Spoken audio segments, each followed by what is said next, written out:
Pemkab Tabanan diharapkan mengambil langkah untuk mengantisipasi kebocoran pendapatan dari penerimaan pajak hotel dan restoran.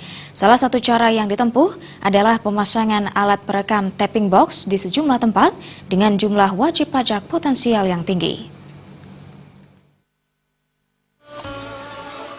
Pajak hotel dan restoran PHR menjadi salah satu pemasukan andalan APBD daerah. Tidak terkecuali daerah yang mengandalkan PAD dari sektor pariwisata dan fasilitas publik lainnya. Dana yang masuk dari wajib pajak dikhawatirkan disalahgunakan karena ketiadaan sistem yang mengawasi dan menutup celah terjadinya kebocoran wajib pajak. Wakil Bupati Tabanan Komang Gede Sanjaya mengatakan, saat ini Pemkab Tabanan menjalin kerjasama dengan Bank BPD untuk memasang alat perekam atau tapping box di sejumlah tempat dengan jumlah wajib pajak potensial yang cukup tinggi, seperti restoran cepat saji maupun destinasi pariwisata. Fungsi tapping box ini untuk mencatat atau menangkap semua transaksi yang langsung akan tercetak oleh print point of sales. Sebagai permulaan, alat ini akan dipasang di 10 restoran dan hotel yang berskala besar.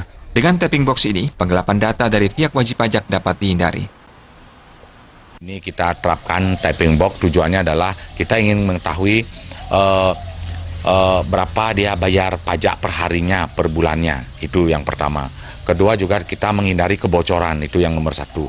Ketiga juga kita bisa menganalisis berapa persen orang belanja di suatu tempat, berapa persen orang domestiknya, berapa persen orang luar negeri. Nanti kelihatan karena online. Inilah teknologi ini dimanfaatkan untuk sebaik-baiknya untuk memanage itu mengelola suatu